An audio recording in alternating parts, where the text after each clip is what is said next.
आज वाराणसी की ज्ञानवापी परिसर में जो सर्वेक्षण का काम का आदेश हुआ था, वो जो रुका था, उसके बाद जो कमिश्नर बदलने की मांग की गई थी, उसको लेकर के सुनवाई हुई। सुनवाई होने के बाद जो फैसला आएगा वो कल आएगा। सुनवाई पूरी हो गई है, फैसला कल आएगा। अब उस पर बात करें उससे पहले दो चीजें आपको जान लेनी जरूरी है। यहां पर दो अलग अलग विवाद हैं। काशी विश्वनाथ मंदिर और उसी परिक्षेत्र में स्थित ज्ञानवापी मस्जिद का केस दूसरा है, वो हाईकोर्ट में है। और ये वाला मामला या विवाद मस्जिद परिसर के अंदर मौजूद श्रृंगार गौरी की रोज पूजा अर्चना की मांग को लेकर के है। और इस पे बहस चल रही है। जो कोर्ट ने बीते दिनों 8 तारीख को आदेश दिया था कि इसका सर्वेक्षण करवाया जाए, वीडियोग्राफी करवाई जाए, वहां लोग विरोध करते हैं और उसके बाद मामला कोर्ट में जाता है। मामला कोर्ट में यह कहा जाता है कि हमको कमिश्नर से दिक्कत है, कमिश्नर बदल दी जाए। अब उस पर चलेंगे, लेकिन उससे पहले एक उदाहरण देखिए। एक ढांचा आपको दिख रहा होगा स्क्रीन पर, या आप याद रख पा रहे होंगे अपने दिमाग में कि आप उसका ऊपरी हिस्सा देखिए, किसी इस्लामिक पूजा स्थल के जैसा लगता है। नीचे की दीवारें, फर्श और पूरा कंस्ट्रक्शन एक किसी हिंदू पूजा स्थल जैसा लगता है। फिलहाल वो पूरी तरह से एक इस्लामिक पूजा स्थल कहा जाता है, मस्जिद है, वहां नमाज होती है। उसको लेकर के विवाद हो रहा है। इस तमाम चीज को देखने के बाद एक गाना याद आता है। श्री 420 फिल्म थी, राज कपूर साहब उसमें थे। गाना था, सर पे लाल टोपी रूसी फिर भी दिल है हिंदुस्तानी। ज्ञानवापी की वही कहानी है। जैसे एक देसी आदमी के सिर पे जबरदस्ती एक रूसी लाल टोपी रख दी जाए और उसके बाद साबित करने की कोशिश की जाए कि वो तो रूसी है। असलियत सबको पता है कि वो देसी आदमी है जिसने बलिया जिला के बालीपुर के बाहर कदम नहीं रखा है। टोपी के आधार पर आप लड़िए कि वो द्वितीय विश्व युद्ध में खोया हुआ एक सिपाही है जो बलिया में खो गया है आकर के, और वो रूसी है। अब लड़ाई आगे बढ़ जाएगी। लोग कहते रहेंगे कि फिर कुछ लोग वहां पर आकर के तर्क देंगे जब तमाम बहस चल रही होगी कि बोली और गोली का अंदाज नहीं बदलता है, तो बुलवा करके चेक कर लेते हैं। लोग कहते हैं बोल भाई, वो आदमी मुंह खोलना चाहता है। तभी रूसी गैंग वाले आदमी कहते हैं बिना उसकी मर्जी के आप उससे बुलवा नहीं सकते हैं, ये उसके मानवाधिकारों का हनन है। मुंह बंद करवा दिया जाता है। अब देखिए, अगर वो बोल देता तो कंफर्म हो जाता वो कहां का है, क्योंकि उसके मुंह से तुरंत भोजपुरी निकलती। लेकिन अब वो निकल जाती तो पता चल जाता कि वो बिहार का है या भोजपुरी है या बलिया का है। लेकिन अब जिसको ये है कि नुकसान हो जाएगा, मैं जो रूसी साबित करना चाहता हूं, या हमारी बात छोटी हो जाएगी, वो इसीलिए लड़ रहे हैं और समाधान की तरफ बढ़ने नहीं दे रहे हैं। वो कोई भी पक्ष हो सकता है, पक्ष का नाम नहीं लिया जाएगा। ज्ञानवापी में वही हो रहा है। कोर्ट ने कहा कि वीडियोग्राफी करवा लीजिए, सर्वेक्षण हो जाएगा, दूध का दूध पानी का पानी हो जाएगा। लेकिन वो नहीं होने दिया गया, जबकि उसमें कुछ गलत या अजीब नहीं था। झगड़े को खत्म करने की तरफ बढ़ा हुआ वो एक कदम था। लेकिन जिसको झगड़े के खत्म होने में नहीं, झगड़ा चलाए रखने में फायदा है, वो नहीं होने दे रहे हैं। अदालत आ जाए, राष्ट्रपति आ जाए, उन लोगों से आगे कोई नहीं जा सकता है। यही ज्ञानवापी में फिलहाल जो हो रहा है वो सब कुछ है। अब तारीख बतारीख क्या हुआ, उस घटनाक्रम को जानते हैं और उसके बारे में भी थोड़ा सा जानेंगे, और साथ ही साथ जो ज्ञानवापी विवाद और आज की अदालती कार्रवाई में जेरा हुई है उसके बारे में भी बात करेंगे। नमस्कार, मेरा नाम है अनुराग मिश्रा और आप देख रहे हैं जनता जंक्शन। तो अदालत में जो सुनवाई हो रही थी, आखिर में जो बात जज साहब ने कही वो यही कही है कि फैसला कल सुनाया जाएगा। उसमें उस दौरान जो पूरी जिरा चल रही थी, उस दौरान एक काम की बात मुझे लगी। उसमें कहा गया कि मान लीजिए अगर ये मस्जिद है तो भी क्या आप अंदर सर्वे नहीं होने देंगे? एकदम सटीक सवाल है। दूसरा पक्ष बस विरोध कर रहा है, उसका कोई आधार नहीं है कि वो वीडियोग्राफी क्यों नहीं होने देना चाहते हैं। क्योंकि वो नहीं चाहते हैं, इसलिए अदालत कह दे, राष्ट्रपति कह दे उनका मन नहीं है तो वो नहीं होने देंगे। बस वो चाहते हैं, इसलिए सब कुछ नहीं होगा। अब तक कोई मूल तर्क नहीं दिया गया है। बस इतना कहा गया है कि जो कोर्ट कमिश्नर की शक्ल हमको नहीं पसंद है, इसलिए हम वहां पर वीडियोग्राफी नहीं होने देंगे। इसके अलावा कोर्ट कमिश्नर को बदलने का कोई भी ठोस आधार दूसरे पक्ष के पास नहीं है। अब इसका मतलब है कि इस पूरे देश को इस मामले में दिलचस्पी रखने वाले लोग इस बात से क्या समझेंगे? इसका मतलब तो यही हुआ कि जो काम अभी तक हर हालत में 3 दिनों के भीतर हो जाना चाहिए था, उसको लटकाया जा रहा है, बस इसीलिए ताकि एक लंबी डेट मिल जाए, फिर गली गली में जाकर के झूठी बातें फैलाई जाए, राजनीति की जाए। मैं ये मानता हूं कि कानूनी रूप से जो जिसका है उसके पास होना चाहिए। उसके लिए लेकिन पता करना होगा कि अंदर क्या रखा है। जब अंदर रखा हुआ सामान दिखेगा तभी ये फैसला हो पाएगा ना कि पीतल वाली थाली किसको चाहिए और लोहे वाला लोटा किसके हिस्से में जाएगा। जब भीतर रखा सामान सामने ही नहीं आएगा, तब तक फैसला किस चीज पे किया जाएगा? फालतू की पंचायत होती रहेगी, चाय पानी का बिल बढ़ता रहेगा। यही काम हो रहा है ज्ञानवापी मस्जिद के विवाद में। आज जो अदालत में चल रहा था वो सब कुछ यही था कि कोर्ट कमिश्नर बदल दो। अब बात जाहिर है कि बिना ठोस आधार पे कोर्ट कमिश्नर को नहीं बदला जा सकता है। कमिश्नर के ऊपर भ्रष्टाचार का आरोप लगाइए, एक पक्षीय होने का आरोप लगाइए, सबूत दीजिए, तब कुछ हो सकता है। अन्यथा तो और कुछ नजर नहीं आ रहा है। अब अगर जानना है आपको कि कोर्ट कमिश्नर कैसा है, उसके पक्ष को जानना है कि वो एक पक्षीय है, दो पक्षीय है, बेईमान है, ईमानदार है, तो पहले उसको काम करने देना होगा।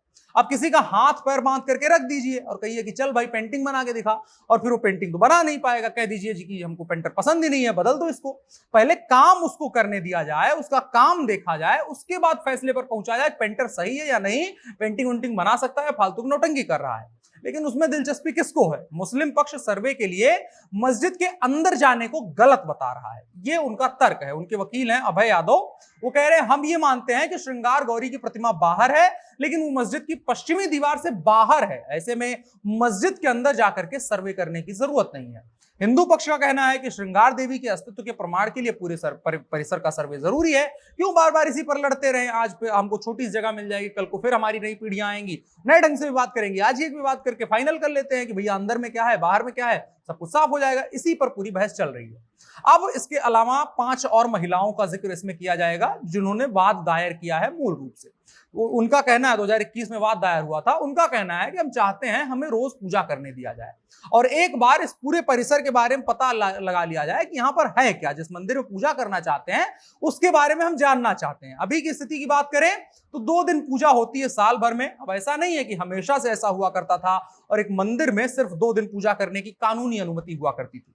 पहले पूजा रोज हुआ करती थी। साल 1993 से पहले माता श्रृंगार गौरी के मंदिर में प्रतिदिन पूजा अर्चना होती थी, विधि विधान से पूजा होती थी, लोग दर्शन पाठ करने आते थे, मंदिर की परिक्रमा तक करते थे, मतलब पूरे परिसर में जाते थे, घूमते टहलते थे, उन्हीं का परिसर था। लेकिन साल 1809 में वहां कुछ लोग आकर के मस्जिद कहते हैं वहां आकर के, और कहते हैं हम नमाज पढ़ना चाहते हैं। इसी को लेकर के सांप्रदायिक दंगे होते हैं। 1984 में दिल्ली की धर्म संसद में हिंदू पक्ष को अयोध्या, काशी और मथुरा का दावा करने को कहा गया था।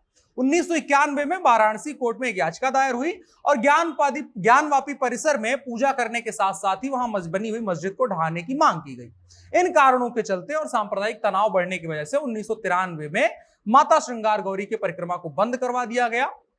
और जब परिक्रमा बंद हुई तो इसी के साथ साथ धीरे धीरे दर्शनार्थियों का दर्शन पूजन भी पूरी तरह से बंद हुआ। और 2004 में एक बार फिर से कुछ हिंदू संगठनों ने मंदिर के दर्शन पूजन को लेकर के आवाज उठाई और फिर अगले कुछ दिनों में वहां पर साल में कुछ खास दिनों पर पूजा करने की अनुमति मिल गई। वही व्यवस्था चलती आ रही है।